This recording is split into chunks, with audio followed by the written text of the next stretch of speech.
Hello, UCLA Radio. This is Dr. No, and we are about to do our interview with William B. Davis. And so, let's not waste any time. I'm already kind of running a minute late or so. So let's make the call and see how it goes. Here we're going, making the call.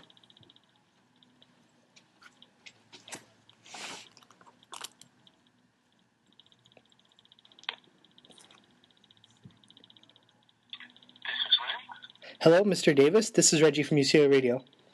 Hi, how are you? I'm doing very good, thank you. Before we start, I want to thank you so much for agreeing to do this interview, and to your agent Rachel Sentes for organizing this interview. Okay.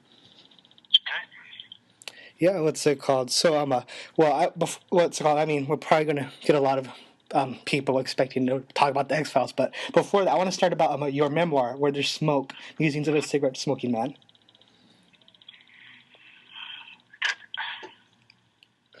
So, what prompted you to write this memoir?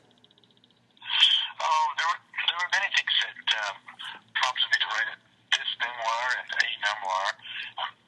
It's something many people at my age are, of course, tempted to do. It had been suggested to me actually by someone in the Canadian theatre world, because I had a sort of a unique background in the development of Canadian theatre. And of course, the X-Files side of it, people are very interested in that.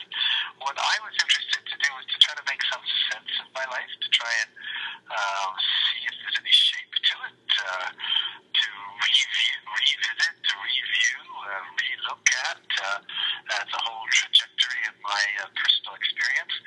And it was fascinating because it's on top of being a personal story, it's a social history. It's a history of the theater.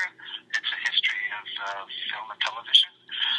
It just covers a lot of territory, and has been quite an amazing experience to do. Yeah, so you're right. It did cover a lot of territory. I'm barely familiar with American theater, so it's just really interesting to see about Canadian theater. Yeah, and were you excited about opening up to readers and talking about your life and work outside the X-Files? Now, excited is that I don't know if that's quite the word I would use. Mm-hmm.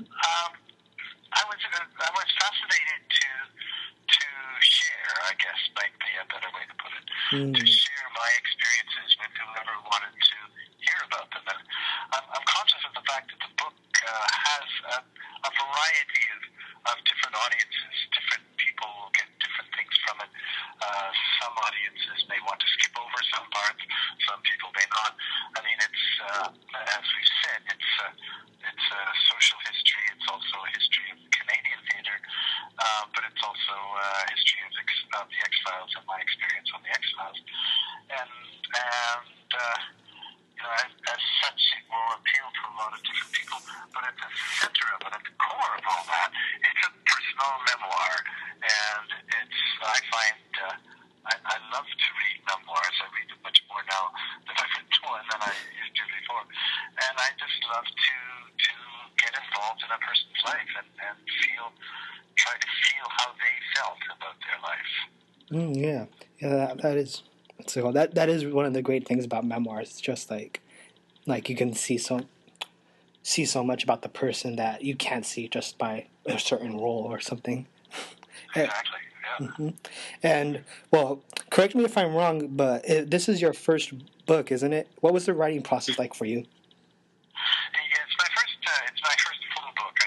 I published a foreword to a book called The Philosophy of the X-Files. So I've written that. I've written some film scripts and some other things, but it's my first full-length published book.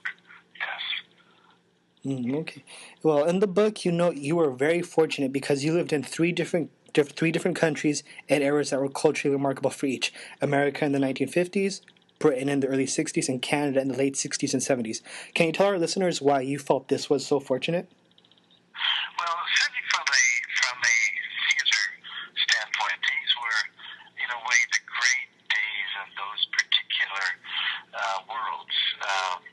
The Broadway way American theater in the 50s was remarkable. It was from the days of Arthur Miller and William Inge and Tennessee Williams and Marlon Brando, and it was a very, very vital, and really, of course, there were all the musicals. That was the beginning of West Side Story and different kinds of musicals. Then I went to England in the early 60s, and that was a period where the British theatre just exploded. It had been fairly traditional through the post-war era, but then with John Osborne and Harold Pinter and the Angry Young Men, and it just tore open a whole new area. The Royal Shakespeare Company was founded, soon the National Theatre, and it had a vitality that was probably unmatched before or since. And then when I came back to Canada, Canada was blossoming, and it was remarkable because I would say to people, how can we afford to do these things? And I was told, Canada has lots of money. And it was a time where people were prepared to spend money on the arts. And so they did. And so all these periods were I was quite fortunate to be part of them. Yeah, it sounds like it's really amazing. And what's it called? Additionally, you worked from when you were younger, you worked from time to time as a child actor for Canadian radio. Do you wish that experience could have lasted longer? Do I wish it could have lasted longer? Yes. As a radio actor, I suppose there's one thing hovers over the child. I mean, we don't have child radio actors anymore. Yeah. That certainly hovers over one in those days was once your voice breaks, you're useless. They want the soprano voice or the higher voice that shows that you're young and whatever. Once your voice changes, there's not much work for a boy actor. My family also moved to the country at that time, so it was not really convenient to pursue the work. And as television was coming in, and this was just as television was starting, I wasn't very well placed to go from radio to television because I was so tall, and to play a 14-year-old boy but be taller than everybody else in the cast, that didn't work either. So my acting career took a bit of a hiatus between my child boy acting and when I started again at university. I see. Yeah, and that, also, you explained in childhood, like in 1940s Canada, no less, religion just never caught on with you. Given the climate... Oh, sorry. No, that's a good way to put it. It never caught on with me. I've never heard it expressed quite like that. But, okay. No, that's well said, yes. But I mean, my mother was somewhere between an agnostic and an atheist. I see. And my father was just non-committal on the subject. I don't think I ever knew really what he thought. I see. And so it was sort of normal to me no, that's not quite true. I was going to say it was normal. It wasn't actually normal because one knew that one's friends, and certainly one's friends' families, all went to church on Sundays, and we didn't. And I remember, when we played on Sundays as a kid, we made sure we didn't play anywhere near the church because we didn't want people to see that we were not at church or at Sunday school. But people ask me, subsequently, how did my skepticism, if you want to call it that, is probably the best term, come about? And to which my reply usually is, well, I think that's the natural state.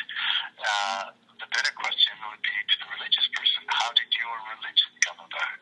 Because that's adding something to nothing, if you like. As a non-religious person, it's a blank. But as a religious person, you're putting something into the package of understanding. And so how did you do that? Why did you do that? How did that get there? And what does it add? So I think the question usually gets asked in the wrong way around. Yeah, that is interesting because, here in America, like it's just like always like what's it called? You think of religion as something that's default, and then you lose it, if however appropriate that term is, But like it's interesting. You gave a different. You in your book you showed it to be the other way around, or so it seems. That was really interesting. Yeah. Yeah. So well, so and then your parents so your parents were non-religious, and so did they ever like so I mean you just mentioned that you guys tried to avoid the church, like being in this seat at the church on Sundays, so but like were they ever like affected by that, to your knowledge? Well, no, actually, curiously, they did try to put us in Sunday school at one point quite early, but that didn't last. Then later, my mother joined the Unitarian Church, which is a non-Christian church. It's theistic. Well, maybe it's theistic or maybe it's not, but it's not Christian. It's Unitarian. So it doesn't subscribe to the Trinity of the Christian religion. So I was actually involved in their youth group when I was in high school for a number of years. But I wouldn't call those religious experiences. They were just experiences with people of free thought, if you like, people who wanted to share and discuss and explore. I see. Yeah. Well, moving along, over the course of your theater career, you worked with some major talent like Laurence Olivier, Albert Finney, and Donald Sutherland, who was in MASH, Invasion of the Body Snatchers, and more recently, The Hunger Games. Can you tell us about working with him? Sure. Sutherland was fascinating because he and I were at university together. And we came at it kind of differently because I had grown up really in a theater family. My cousins ran a theater company, and that's how I started, really, was working in their theater company that actually rehearsed in our basement when I was a child. And my parents were avid theater goers, so, I'd seen a lot of theater. Donald came from Nova Scotia, and I don't know if he had seen a play, but I think maybe he'd been in one play, but he had just no experience whatsoever. And for him, it was a whole kind of new, raw thing, and he was quite awkward. He was quite gauche, really, as an actor while we were undergraduates, except for one performance he did as Stefano in The Tempest, and he was quite marvelous in that. Then he did one play for us in our summer theater company. Then I didn't see him for a number of years, and when I was directing in Rep in England, after we'd both been to theater school, not quite at the same time, but the same school, he worked with me. We did a production of Different to See So in England, and he was wonderful. I mean, he was very disciplined. He really developed his craft. He really developed his way of using his instinctive resources and become really a splendid actor. I haven't worked with him since. I've encountered him a few times, but of course he's gone on to a very successful career. Yeah, he has. And also about Laurence Olivier, you actually, well, when you were in Britain, you applied to, I'm sorry, I don't remember the name of the institution, but he was one of your judges, or what? Sorry. It was yes. I had applied, or they asked me. I can't even remember. To be an assistant director at the National Theatre of Great Britain, which was the most prestigious theatre still is, the most prestigious theatre probably in the English language, and it was being run at that time by Laurence Olivier. I had a series of 3 interviews to get to that place. The first one with the general manager. It was a very pleasant conversation.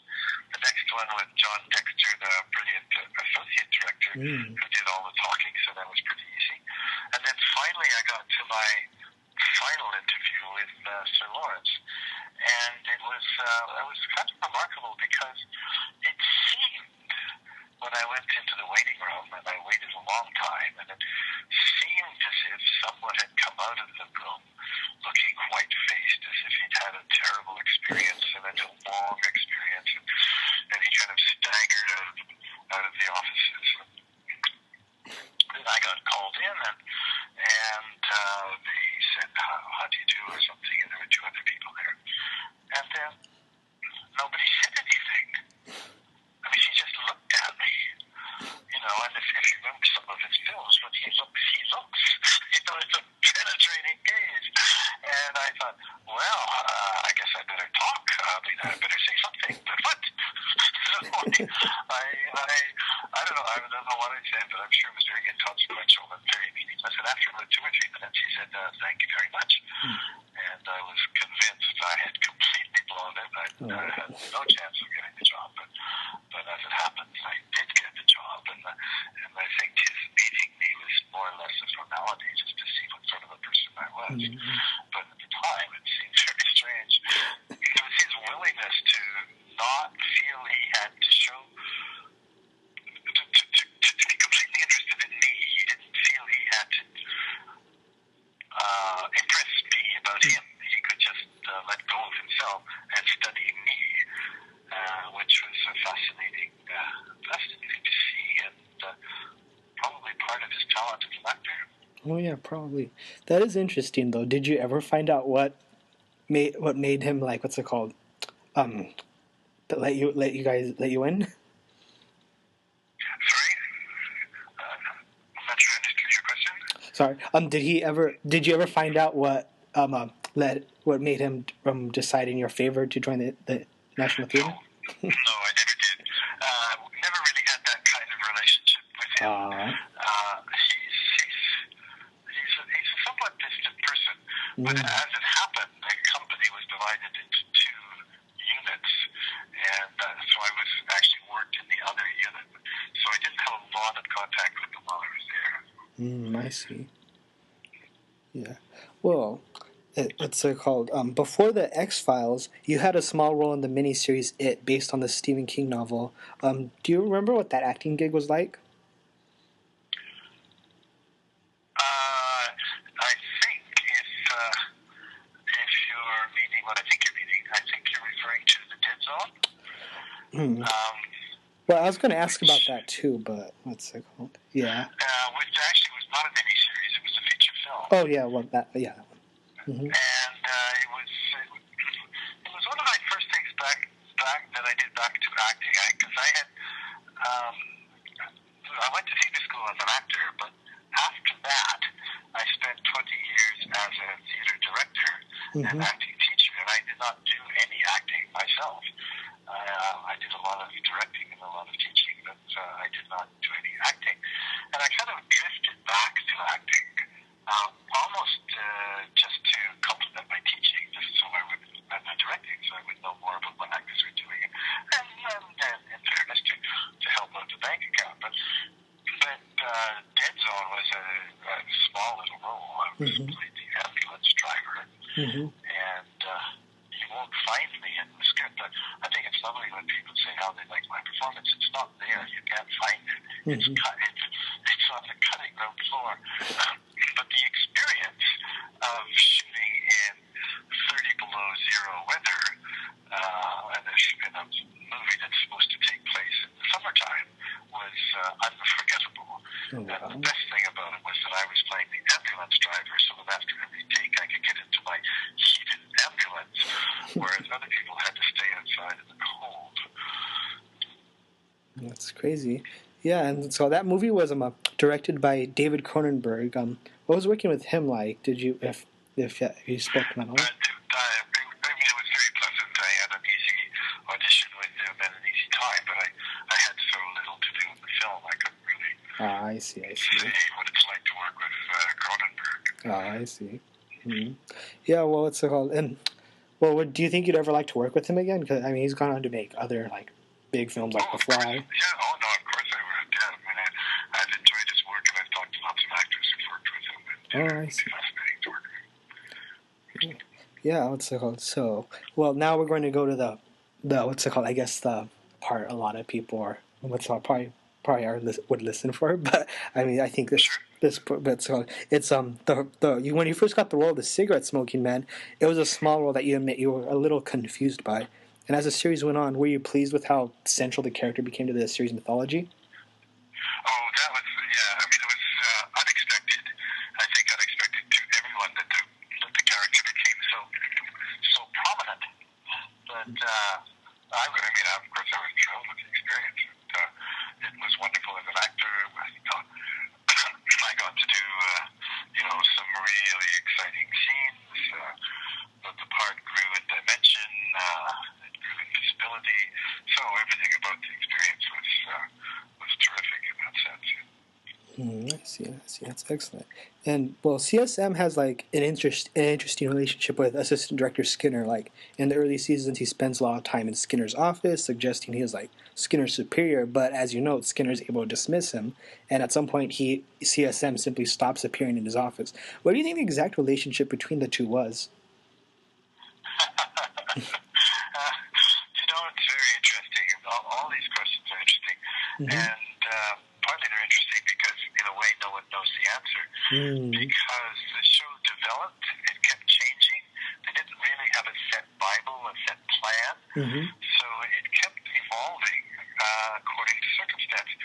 So, at one point, it seemed like I was Skinner's superior, and then another time he kicked me out of his office, and I thought, well, how can he do that? Doesn't he work for me? And at first, I thought I was the top person altogether. And then later we had the syndicate, and we had the well-manicured man, and people accusing me of being late for a meeting, and so all these things kept changing. So what exactly my relationship with Skinner was, it's hard to say. I guess I'm trying to remember now. I think he's the one who first called me the devil. I'm not sure about that. So it's, I had a great time working with Mitch, but that's a different question as to the relationship between the characters. Yeah, you and what's called Mitch Pileggi were great in this series too. Just very very important to it, I think, and enjoyable too. So, yeah, for many years it was widely speculated that the Smoking Man was Fox Mulder's father. Did you ever believe this? Did I believe that I was Mulder's father? Eventually, yes, I did.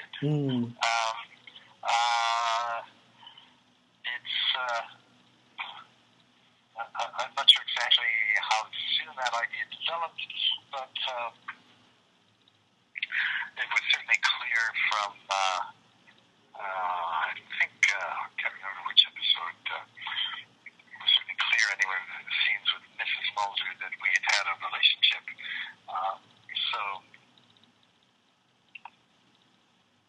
it was certainly possible that he would be my son.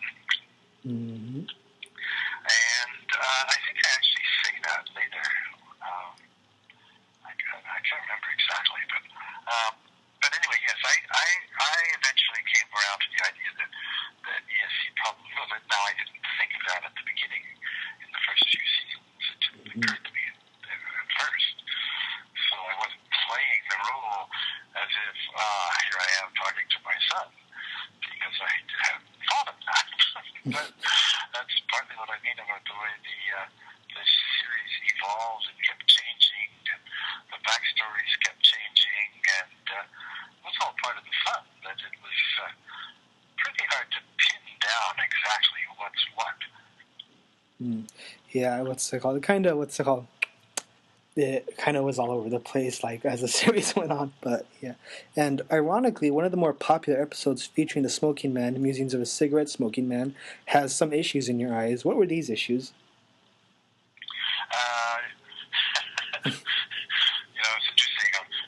We just had the 50th anniversary of the assassination of JFK. So my comment to that is, well, we know I did it, so why did no one interview me in the last few weeks? All these interviews about the assassination, but nobody talked to me. I just take a lot of things in that episode, obviously, with an imaginative grain of salt. At the time, I was concerned because there were many aspects that just did not seem to fit. Some of them did, but some of them didn't. And in truth, the writers had actually not paid much attention to the series for the year before. They weren't there, and I don't know if they even watched the shows or read the scripts. So they came in with some information that didn't fit really. Mm. And how credible was it really that what's really driving the smoking man is that he wants to be a novelist. He's a bad one. I mean, I suppose it's possible, but it's not part of my backstory before that. But in retrospect, I mean, that episode's quite brilliant. But it has to be viewed in a fanciful way. I think it can. Mm-hmm. And the way it was lit that way, it had a kind of foggy lighting to it, as if nothing's really real here. But let's just look through the smoke and see what we see. So in the end, I thought it was very successful. But I was concerned at first because it didn't seem to fit with what we had been doing. I see. Yeah, it was a pretty good episode, just even if it was kind of silly, you know. But yeah, and in the episode, the smoking man is portrayed in his younger years by Chris Owens. Did you give advice or like otherwise discuss how the character should be portrayed with him? I didn't. It's sort of the way television works, is because he's shooting when I'm not. And so we really didn't have a lot of contact. At the time, we had more later when he became my son. Mm-hmm. And I loved working with Chris. We had a lot of good times together. But no, we didn't. The one thing I do remember, though, was the director, Kim Manners, trying to explain to Chris how I smoked. And he said, when Bill smokes, it's like sex. So I don't know what Chris did with that, but I did hear that was the direction that he'd been given. Yeah, what's it called? Yeah, it was. And well, at the end of Redux 2, CSM is seemingly assassinated by a syndicate henchman. But later we learn that not only that he survived, but that he managed to somehow get back on the good side, or at least less on the bad side of the other syndicate members. I don't know how to quite word this, but what was up with that? It just kind of it never was fully explained, like a lot of things in the show.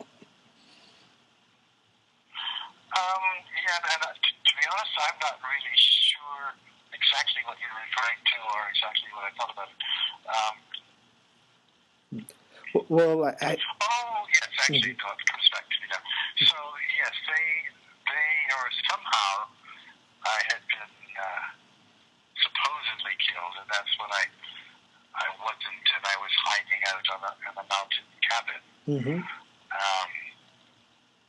Yes, I remember a big scene at an airport where I came back and I confronted them with what they'd done, and they pretty much had to go along with me and accept my position. But why? I'm not sure. Yeah, I don't think I could give you. I have to refresh my own memory to some of that to explain that to you more. I think at this point. Yeah, what's it called? It was just always kind of interesting. I'm just that, and that was your first time getting killed and coming back, and so it is pretty it's interesting. Right. It is interesting. Yeah, I don't know. Just was always something I wondered. One of the great mysteries of this series, but yeah. Right. After season 5, the first X-Files movie was released. What significant differences did you find between acting for a film and acting for a TV show? It was pretty different. Well, it was different, but not as different as I thought it should be. If I may be so bold as to criticize my good friend Rob Bowman, who directed the film, and he directed a lot of episodes, and I love working with Rob and have a lot of respect for it. But I did think that because we had a lot more time, just a lot more time on the movies, and I thought in some cases we could have used it more effectively. And an example would be there was a very long scene. No, actually, it wasn't a very long scene. We just took a long time to shoot it.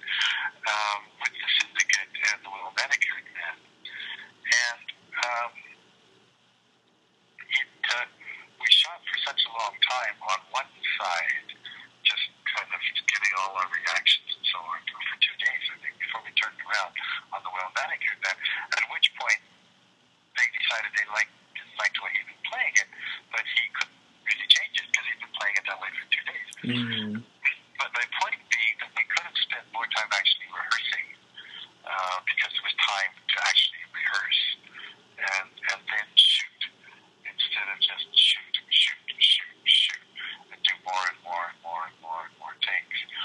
So because for the actor too, that can get a little boring, doing the same line over and over and over and over and over and over again. Um, uh, but the other thing about the time too is you block the scene and then they light it, and you can go away to your trailer for 3 hours while they light the scene.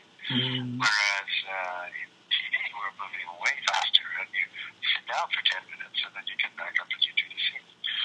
So it's quite different that way, and not always better in terms of just keeping the actor's life happening. I mean, it's nice that they have the money again, it's nice to have the facility, and it's nice to have the pictures, but from an actor's point of view, I thought we could have used it more effectively. I see. In season 7, you wrote an episode for the show, And on Me, that focused on CSM and Dana Scully. What was the impetus for writing this episode?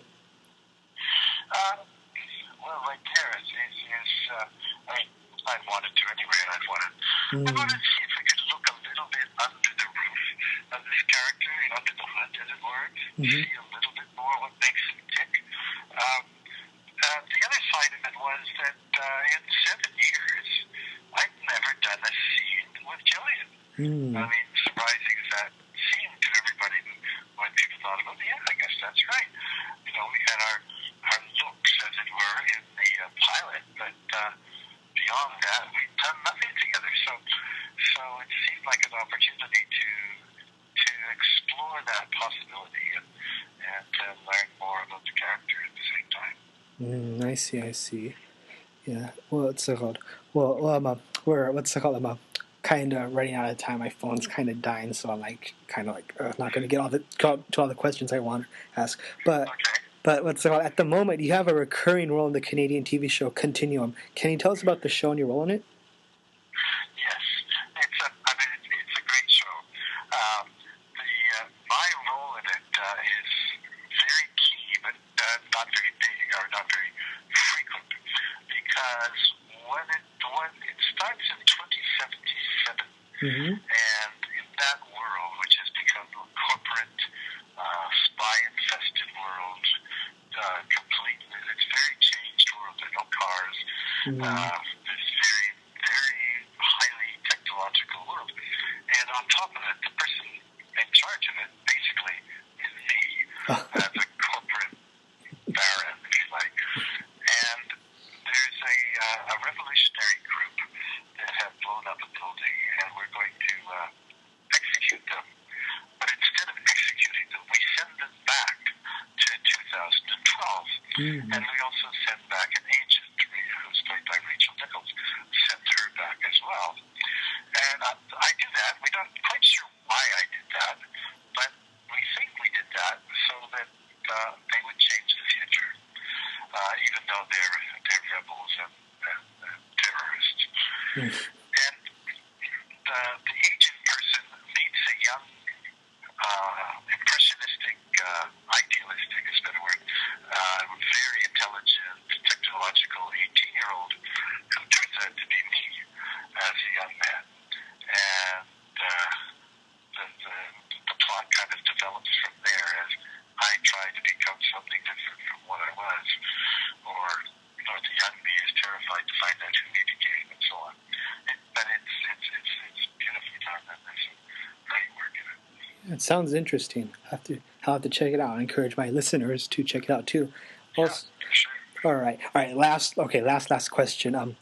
What was your favorite episode to act in for the X-Files? I think Talita Cooney, which I can't remember quite where it plays now, but I think that's the one where I had the scenes with Mrs. Mulder. But the scenes I remember in particular are with the shapeshifter who we had imprisoned, and I had these interrogation scenes in the cell where he's chained and locked up, and it's an episode that's based on originally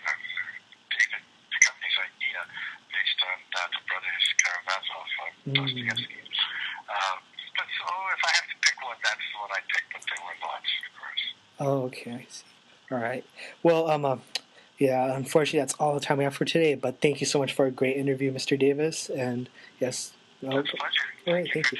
Oh, you're welcome. Yeah, so this is William B. Davis. He was the smoking man in the X Files, and he's currently starring in Continuum, and he wrote the memoir Where There's Smoke: Musings of a Cigarette Smoking Man. Thank you, Mr. Davis, and have a great day.